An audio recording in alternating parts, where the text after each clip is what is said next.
A vague disclaimer is no one's friend. This podcast will look at episodes in relation to Buffy and Angel as a whole, and therefore contains spoilers for the entirety of both series. If you haven't seen all of Buffy the Vampire Slayer and Angel the series, go and watch them before you listen to this. Remember, you've been warned. The hardest thing in this world is to live in it. That's why there's us, champions. We live as though the world were as it should be, to show it what it can be. The Earth is definitely doomed. Hi, and welcome to our new podcast. This is Return to the Hellmouth. We're heading back to watch Buffy the Vampire Slayer and Angel from the beginning to talk about how each episode holds up and how it fits into the larger story of the Buffyverse. I'm Emcee, and I'm here with... This is Andie. And this is David. Okay, so we are really going back to the beginning, 20 years ago, and I'm really shocked to say that it was that long ago. This was Welcome to the Hellmouth, the first episode of Buffy the Vampire Slayer, aside from the pilot, which I'm sure we'll get to eventually. It first aired on March 10th, 1997. It was written by Joss Whedon and directed by Charles Martin Smith in his only episode in the Buffyverse. We've all gone back and rewatched this episode recently, so I think the first question we really have to talk about is, how did we get into Buffy in the first place? Like, was it from the very beginning? Or, did somebody tell you about it and you got into it later? So Mine is actually... It's a little bit of a long story, but I'd be glad to tell it. I've been watching from the beginning, and it was sort of an interesting way that I got into it. So in college, I was 22, I believe, when the first episode came out. My roommates were like kind of hanging out on a Monday night. We had like nothing to do. So we were clicking through the cable channel guide and saw Buffy the Vampire Slayer. And I kind of liked the movie. It was fun, kind of silly, but I liked the movie. And we said, you just throw that on, whatever, we'll watch that and have a nice Monday. So we turn it on, and it's not the movie. and we're trying to figure out what this thing is. And I think we came in maybe just a few minutes late, maybe 5, 7, 10 minutes late. And we're like, what is this? And then the commercial popped up, and it's, you're watching the premiere of Buffy the Vampire Slayer, the series. I was like, the series? Are you kidding me? Really? So we decided to watch the show and mock it, because we thought it was going to be, like, just terrible. It was on the WB. It was the series. I recognize Sarah Michelle Gellar, and I can talk about that a little later, from All My Children, even. But, yeah, so we were going to sit and mock it, and about 30 minutes into it, I think we were like, hey, it's pretty okay. We watched the end and said, well, we'll watch this again, if we're home on a Monday night. And so I kept watching it sort of on my own when they weren't around. And, but I don't think it was till the last episode of the first season that I was like, no, this is it. This is my thing. This is my raison d'etre for the rest of my life.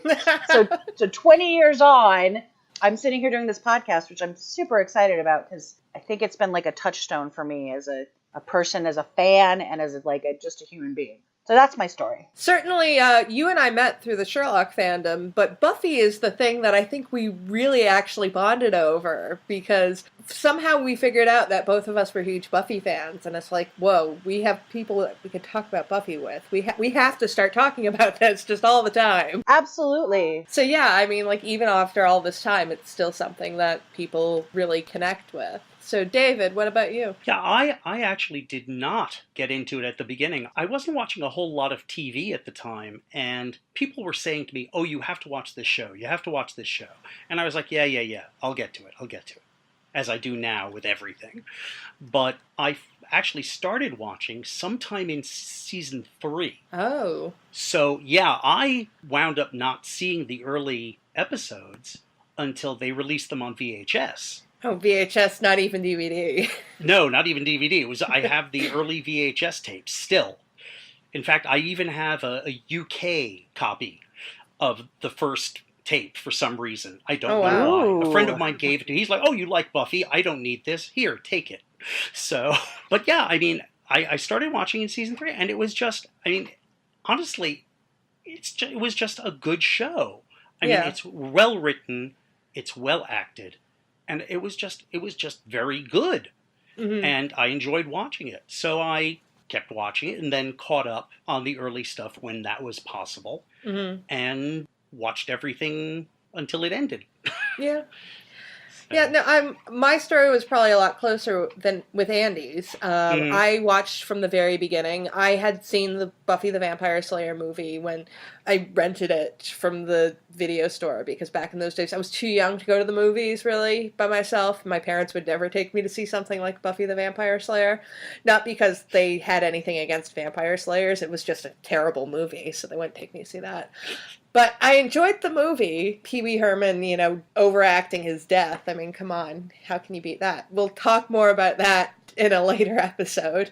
I don't know if I actually knew that this series was going to be coming on. I think it just all of a sudden came on my TV one day. I was like flipping through the channels, and the first part that I remember watching was when Buffy was talking to Giles after they found the dead guy in the locker. And Sarah Michelle Gellar's performance in that is so powerful. She's so good. That is a terrific scene. One part of my notes is that they actually went back and reshot that scene during Prophecy Girl. Yeah. Oh. They had filmed the entire first season, and they had just done all of this stuff about Buffy dying and then coming back and facing the Master, and they came back to film this scene from the first one where she doesn't want to get back into being a vampire slayer, and I think that makes the scene all the more powerful with all of this knowledge that Sarah had about what Buffy was going to go through over the season. So, it's a beautiful scene, and kind of as soon as I saw that, I was like, wow, I'm going to be watching this every week from now on, and I did. I did not stop watching Buffy until Angel ended. Well, I was going to say, Emcee, that I did a little reading last night also. And I guess that Sarah Michelle Gellar kept telling the director, I think I'm too angry. And Joss wasn't on set that day. And so she kept trying to get this director to let her do it again. And he's like, no, it's fine.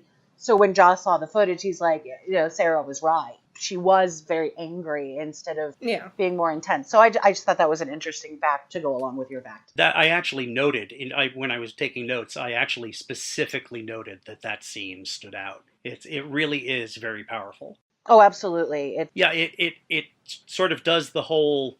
One of the concepts of the show is real life high school as terror, and I think that scene just really weds the terror of just everyday life for teenagers with the horrors that we'll see in the show with vampires and werewolves, etc.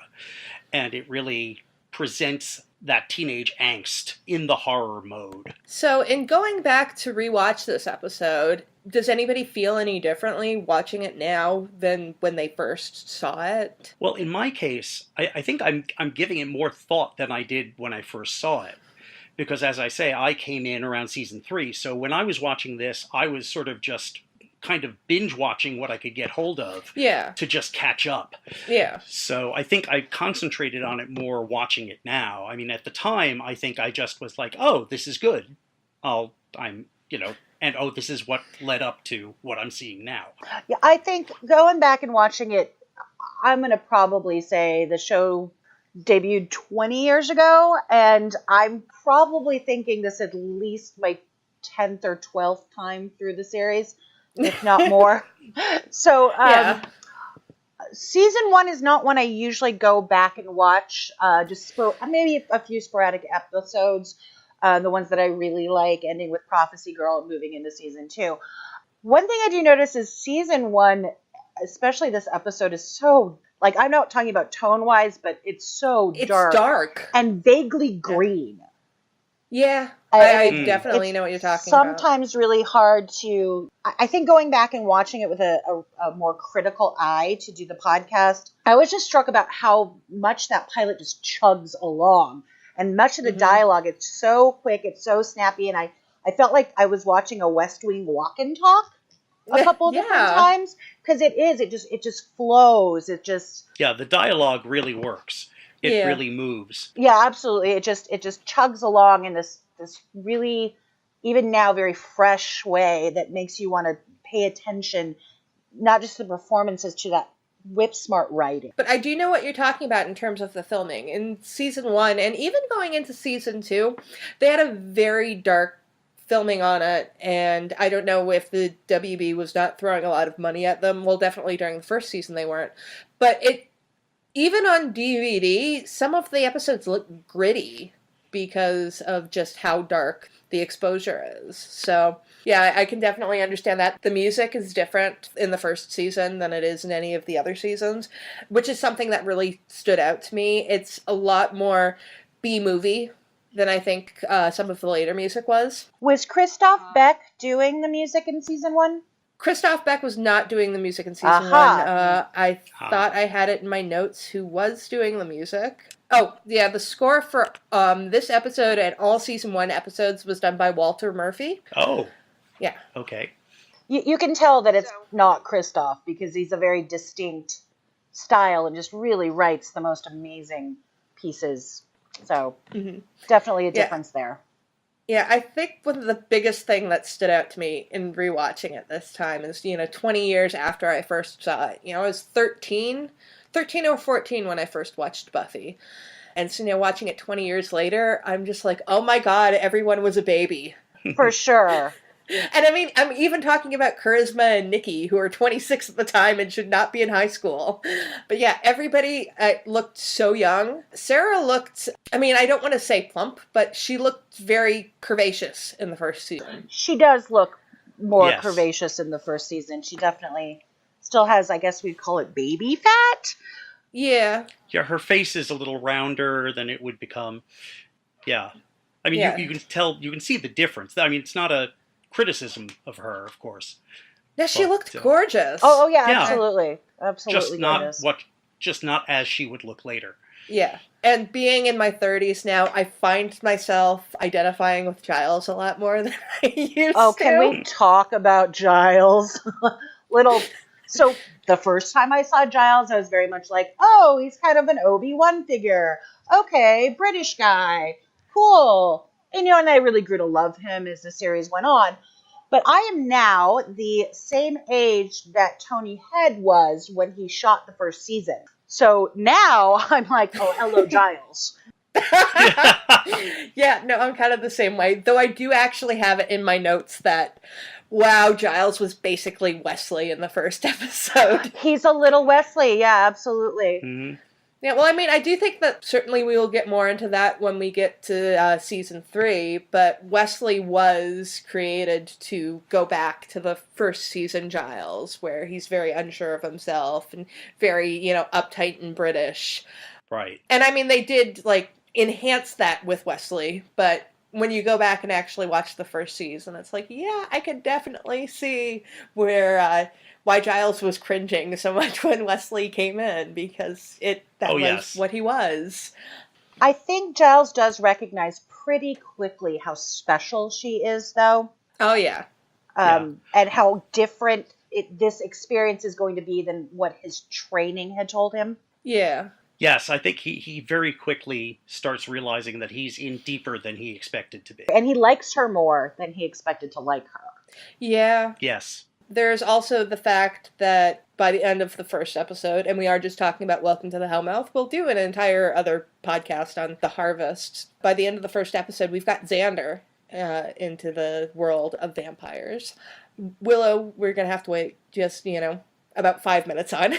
Certainly the Slayer is supposed to be the one girl, and they're always hammering away at the one girl, but what makes Buffy different is that she does bring in people into this world, and she creates a family around her. Yeah, I mean, as we'll find out later in the series, she is very different from the Slayers who came before her. Mm-hmm. In that she actually works with people. The earlier Slayers, from what we see of them, are very much loners. Yeah. And that, I think, is part of what leads to her success as a Slayer, is that she's able to think outside the Slayer box, if you will. And if you look at the Slayers we see later in the series, Kendra, Nikki, the Chinese Slayer, whose name I can never remember, they were all sort of pulled from their families. They were not allowed to have those things. And since Buffy was not given a Watcher at like birth, probably because Mm-hmm. some accidental magic in the universe didn't get the Watchers to her. She was able to develop as a human being on her own instead of under the guise of the Watchers Council. That's actually an interesting point that I'm going to need to look up to see if they ever actually address why Buffy did not get a Watcher from birth. If, like, for some reason they missed her. I don't know if they've ever actually addressed that. I don't think they have. No. Was it addressed in the movie by any chance? Was not. Hmm. Though in the movie, we really only get the idea that Slayers are trained with their Watchers from very young. When Kendra came in, we knew very little about Slayer lore before that. And then we kind of get more of an idea of it once Faith comes in.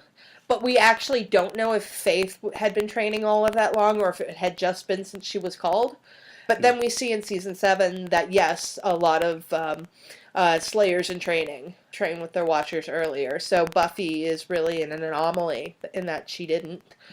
And yeah, even when she does become the Slayer, Giles does not take her away from her family. I mean, granted, her family is living on the Hellmouth.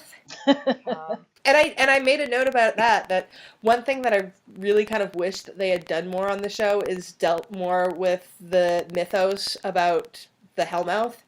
Because I know the whole reason I had the Hellmouth was just to explain why there are all of these, supernatural things happening in this one small town. But it's this really cool story that they kind of only ever just touch on. And even into, like, season 7, when they're dealing with the Hellmouth, like, all the time, it's still, like, this very nebulous idea. And I'm like, no, I want to know about this. Like, why does this Hellmouth exist? Like, is it necessary? We know another one comes up later, so... And I don't know if it's like I don't know if any of these things are considered full canon, but there are some flashbacks, and not the current season comics, the ones that were being released sporadically during the run of the show, showing that how Mayor Wilkins gets to the Hellmouth. But they never really explain why it's in that particular spot. I think it's, as Joss would say, just their phlebotomy. Yes.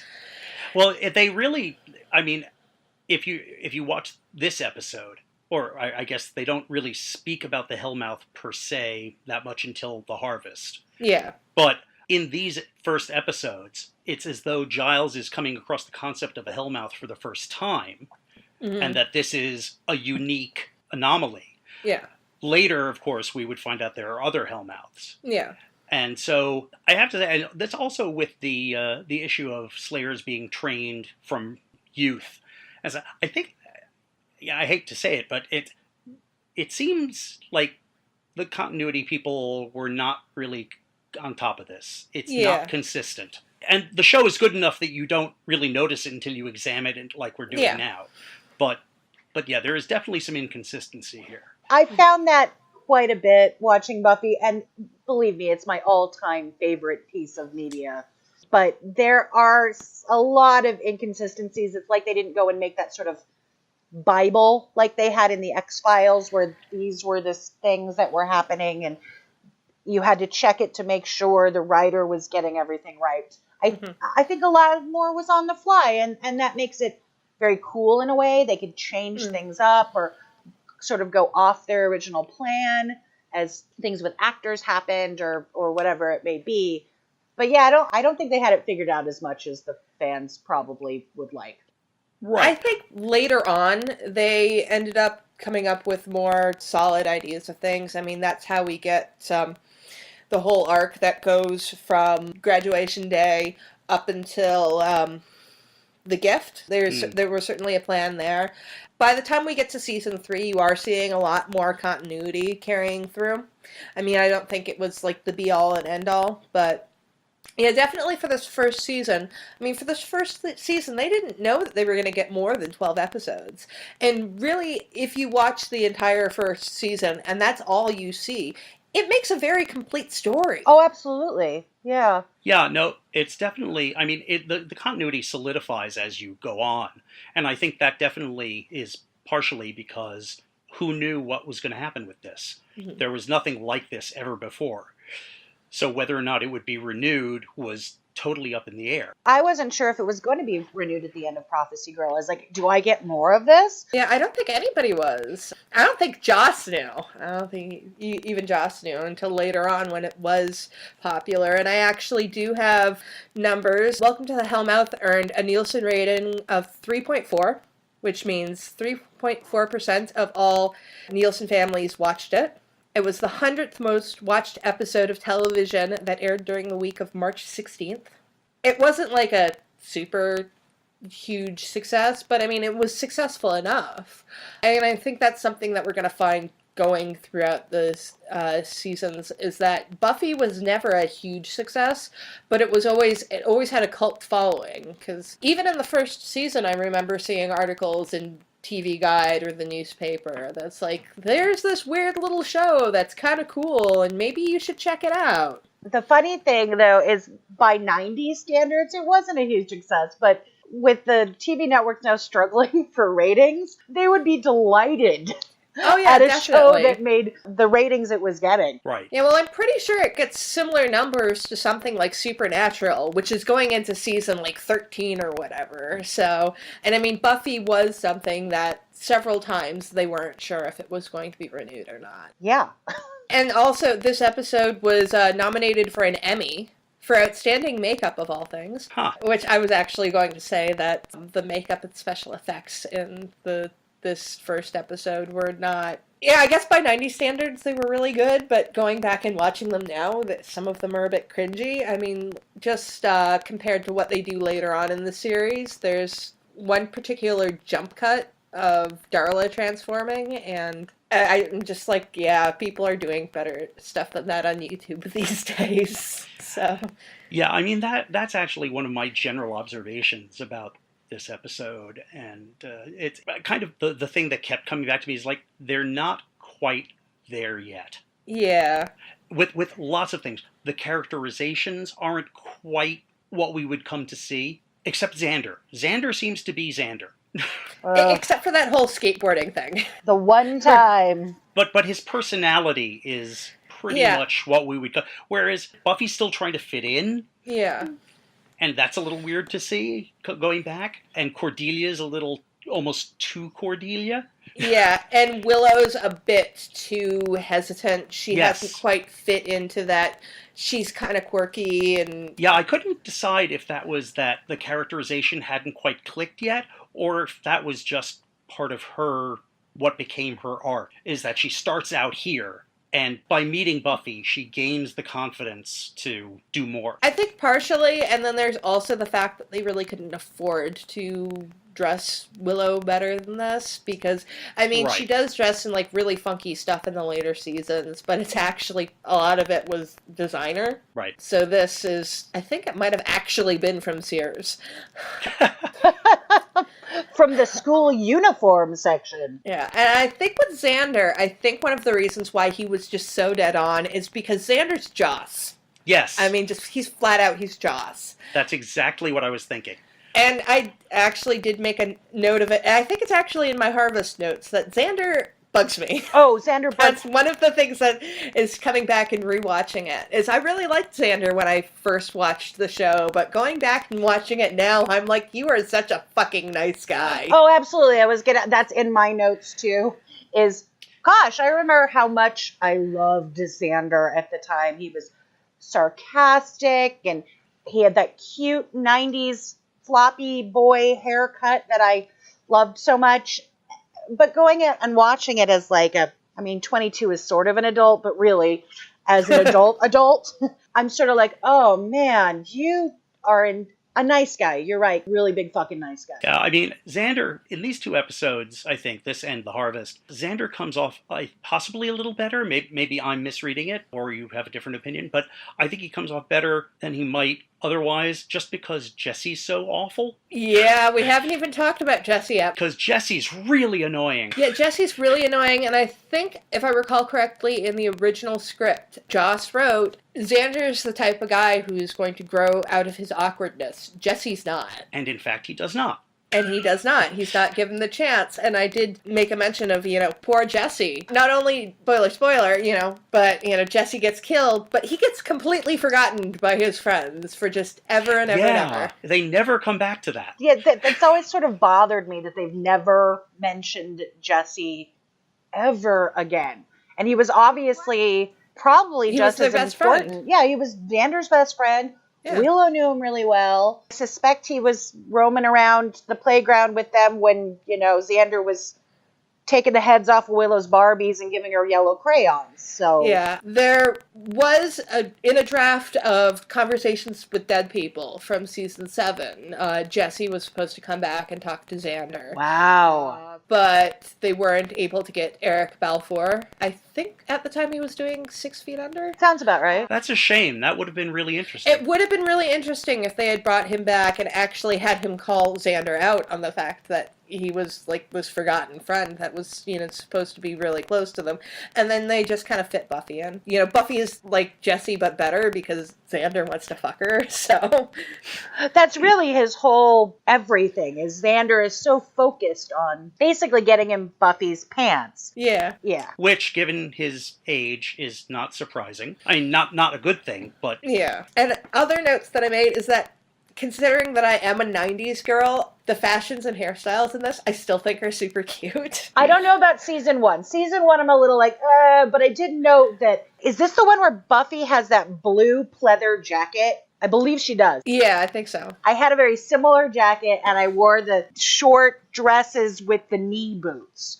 I remember dressing like that. Absolutely. I did not dress like that. I wanted to dress like that, but looking back on it now, I'm just like, you know what? I have no problem with, those fashion choices. I mean, occasionally you get the really cringy one, but it doesn't bother me at all. There are a couple cringy ones that I'm like, oh yeah, that's very 90s, except for Cordelia. Cordelia's kind of classic. Always so classic, no matter how weird and, 90s the fashion choices are, and you can sort of remind yourself of what era you're going in as the show goes through based on what they're wearing. But yeah, Cordelia is always, even from the first episode, super classic and would not be embarrassed to be seen in the same outfits now. Really trying to look at this and seeing how it's been dated. Probably the most dated thing is that nobody's using phones. Right. Phones don't exist. And I know sometime later this season, I think it was Never Kill a Boy on the First Date, Buffy has a beeper. Yeah. Which at the time was a big thing. But yeah, I think that's the thing that dates it the most, is that nobody has cell phones. I think actually while I was watching The Harvest, there was a specific point where I was like, oh yeah, no cell phone. Yeah. This would have been totally different if there were cell phones. Yeah. I think it makes it charming and interesting, and they have to find their way around these problems that nowadays they could just whip out the phone and go, don't go into that whatever. The vampires are there. Whereas this way there's a little more peril of not being connected. Yeah. Well, later on in this series and in Angel, they do start to introduce cell phones, and there always had to be some reason why the cell phones didn't work. They either dropped them, or Angel's, a several hundred-year-old man and doesn't know how to use his cell phone, which I always found very cute, but we'll be talking about Angel at another time. There were a couple of pop culture references which really kind of sets it in its place, like Cordelia and Buffy talking about James Spader. And John Tesh. Yeah. I think that's a scene that we turned on. That was when we were flipping through channels, my roommates and I.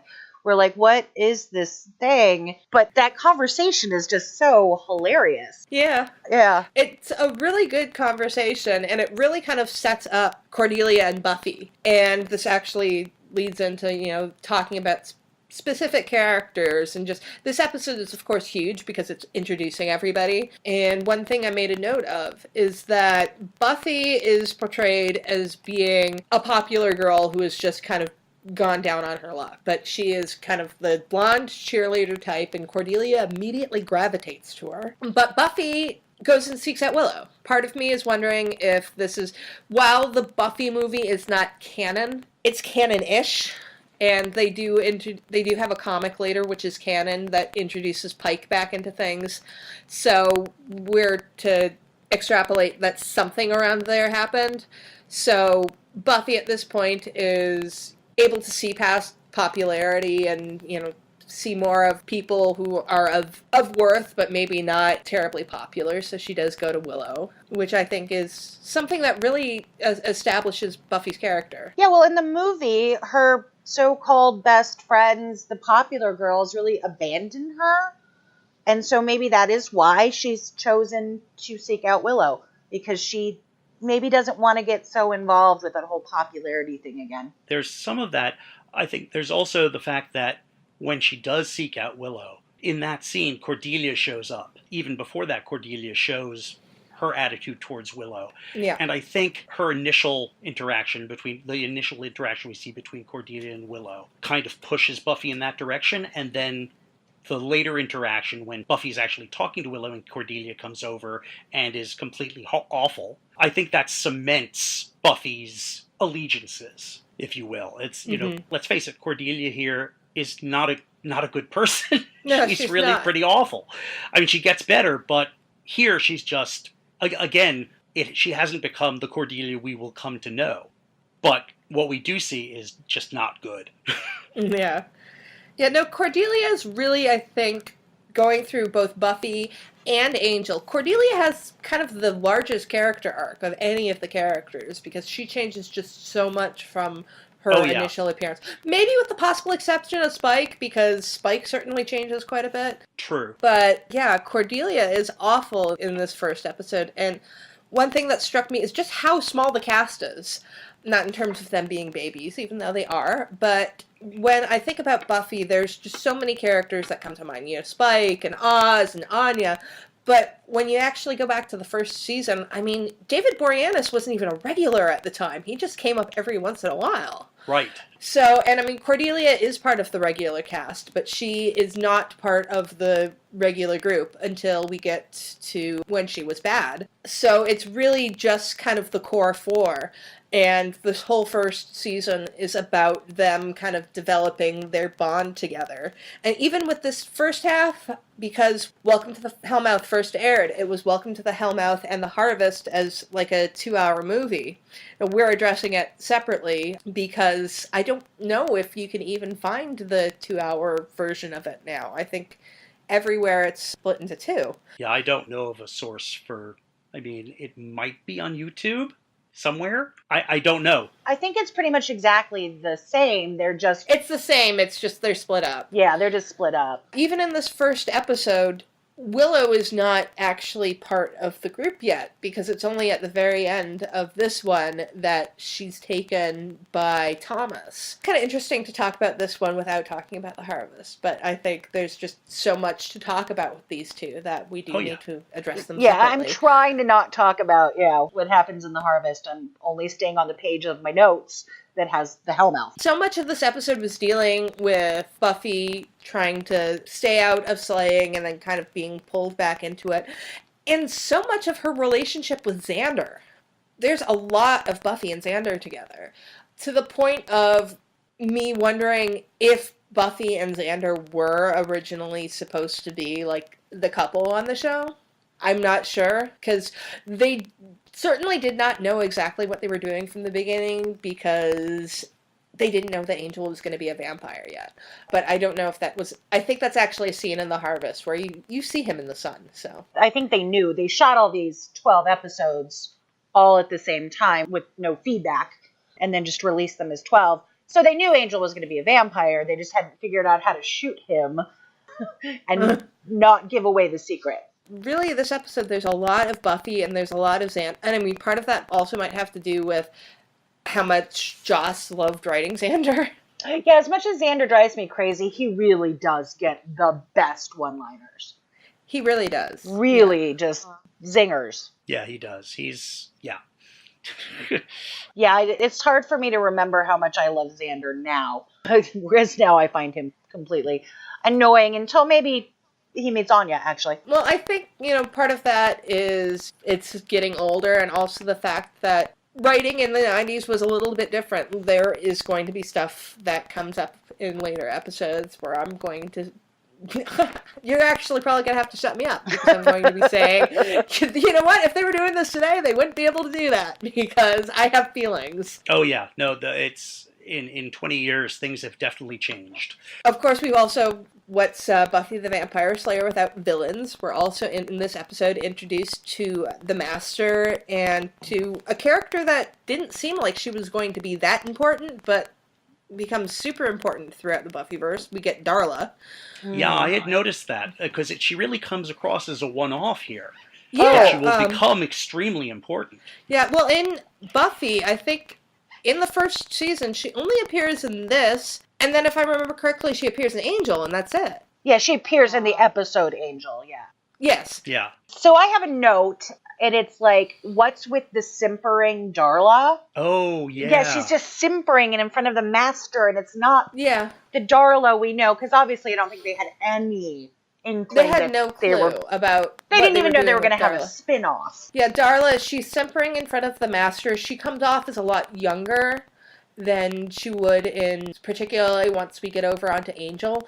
I mean, they portray her as a high school student here. And I did make a note that Darla really kind of comes off as like a shadow archetype to Buffy, because Buffy is supposed to be the story of the pretty blonde walking down the alley and the monster comes up behind her. The pretty blonde takes the monster out. But then, actually, if you look at the opening of this episode, you have the pretty blonde girl who's going through, a dark corridor, and it turns out that she's the monster. So they really kind of play with that. Yeah. Absolutely, and I know Julie Benn had auditioned for the role of Buffy. So I think giving her this Darla role was a way of saying, hey, we really liked you, but be a vampire. Yeah. And I think that Julie Benz is great. I always really enjoyed her on Angel, but I don't think she has that thing that Sarah Michelle Gellar has. It just shines a little brighter. Mm-hmm. But, it's always good to see her, and the makeup is just... They couldn't talk in the first season makeup at all.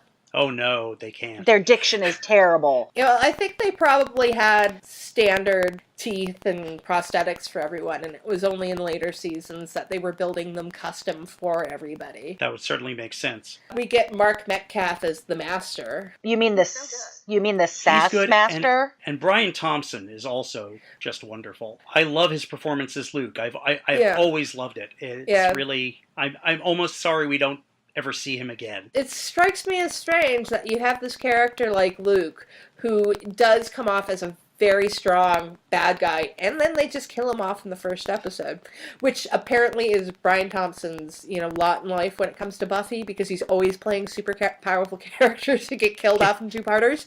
Right. Brian Thompson... In the 90s, he was like the go-to guy if you were gonna have, like your big hulking, scary guy. Because, he had a run on X-Files, if I recall correctly. Yeah, it was the alien assassin. He was, the alien bounty hunter, yeah. Yeah. And he was in a ton of other stuff where it was just like, we need some scary guy. Well, we better go get Brian. But yeah, he was very good, because he's not just big and scary. He is also... He has that low voice that is just in a very measured way of speaking that is just very intimidating. Yeah. He's the Ted Cassidy or Richard Keel of his generation, I think. I always liked seeing Brian Thompson, and I love the Master. It's like a simpler time on Buffy, and I think I just said a minute ago, he's the sass master. He really is. Yeah. Yes. This sort of like where you're like, wait, what did the villain just do? And can we talk about the homoerotic tension between the Master and Luke? And that one unfortunate shot where Luke's head is basically shot so like it's at crotch level to the Master. It's just, you're like, what is that? It's creepily homoerotic, just tiny little moment there. That's vampires for you. That is vampires, but I really think it was the director not realizing what the angle looked like.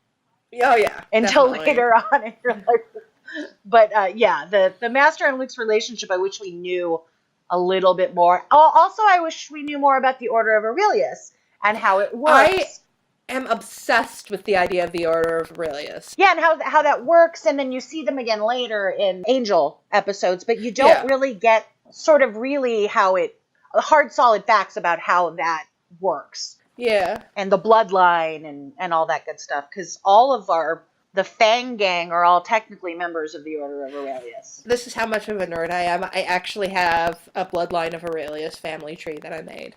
I love it. I need to see that. I'll provide a link in the notes that come with this episode. Another thing I'm going to include in the notes is going to be a link to a YouTube video.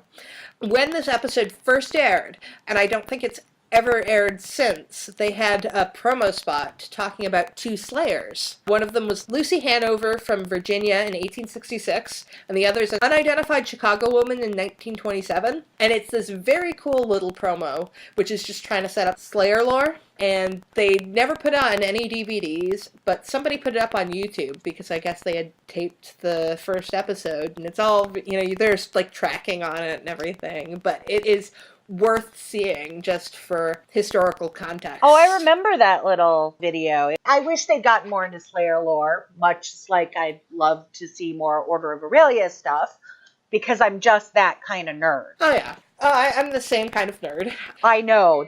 That's why we're friends. Yeah, and that's why we're doing this. And an important thing to note on every episode of Buffy is they had so much music.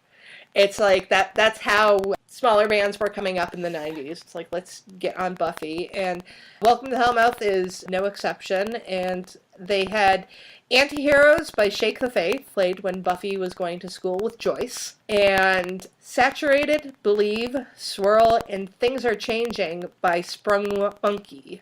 Neither of those bands do I have any knowledge of outside of this episode. Well, I actually looked up Sprung Monkey after this, since they are the band that actually plays the Bronze.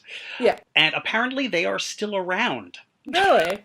Yeah, I obviously probably not as big as they were around when they did Buffy, but they're still out there. Yeah, well, I do think the Buffy music is super interesting just in the fact that I don't know if any of them were super big. I mean, occasionally they would get especially in the later seasons, they got Amy Mann in season 7. Yeah, I was going to say, Amy Mann.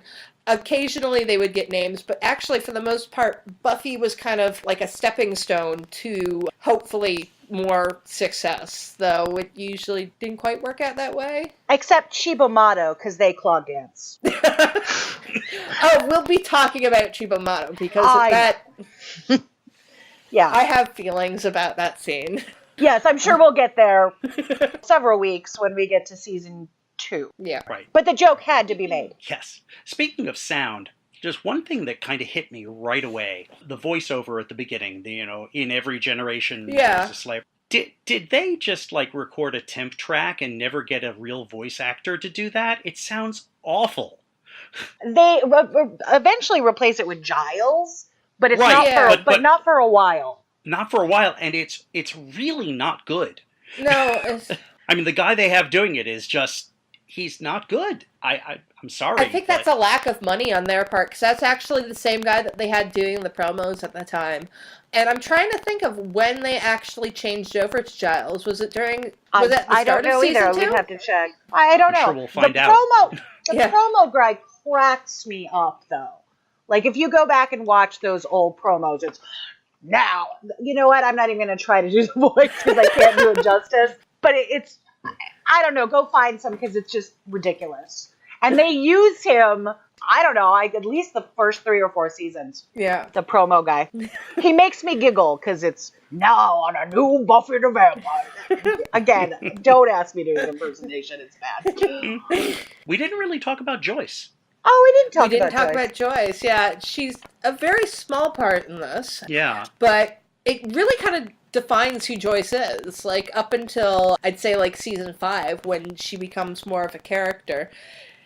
Kind of her, it's honey, I love you, you're gonna do great, try not to get kicked out. That kind of really defines who Joyce is. The first line where they have her calling to Buffy, that so was not Christine Sutherland, and it stuck out to me so badly. I think the casting of Joyce is wonderful, because she really does, Christine Sutherland really does look like she could be Sarah Michelle Gellar's mother. Oh, yeah. She does, so that was really lovely. I always really liked her as an actress, but in the first couple seasons, wow, she's really undermining to her child's self-esteem. Yeah. But yeah, she doesn't have much to do in this episode, and I really grow to love Joyce, but this first couple seasons, I really wanted to take her to parenting classes.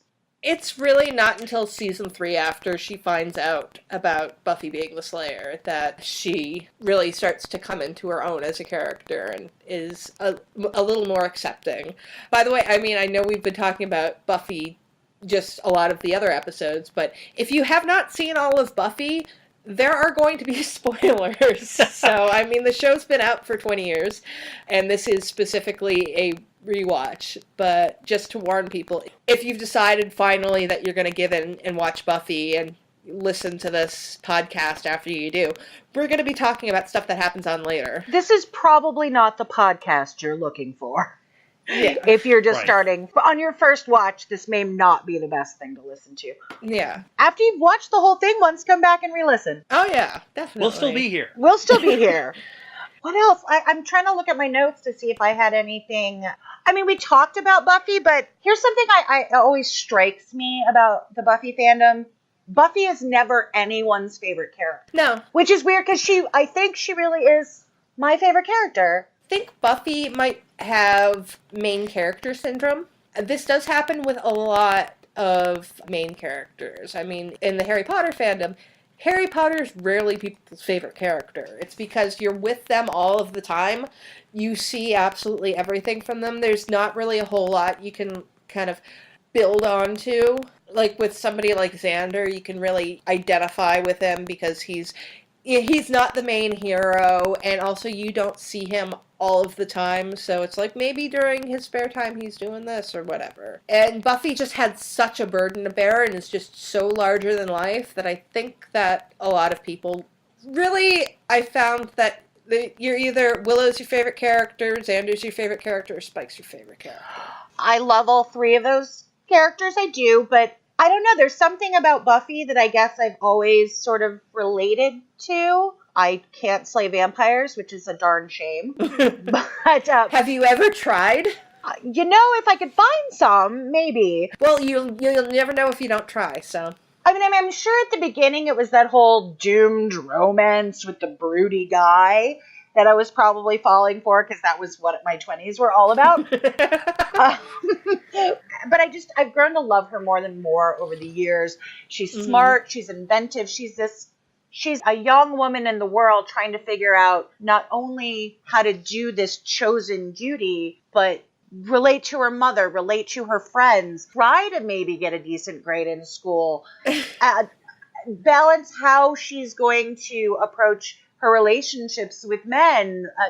I just love her, and I don't think she gets as much credit. And also Sarah Michelle Gellar doesn't get the credit she deserves, I think. She really doesn't. She was amazing. She's really amazing. And I have a little bit of Sarah Michelle Gellar weird trivia. So when I watched the show for the first time, I absolutely knew who she was, because we were going to mock the show because we were very serious theater majors. But growing up, All My Children was like my jam, right? So Sarah Michelle Gellar ended up winning a Daytime Emmy for playing the famous Erica Kane's evil long-lost daughter. So we recognized her from that. And then she was, if you can go to YouTube and find it, it's the worst thing you're ever going to see. It's horrible. She was on a teen soap opera called Swan's Crossing that had maybe 15 episodes. And my friends and I would read it to filth after school because it was the schmaltziest thing ever. But I knew who she was, and I knew she was good.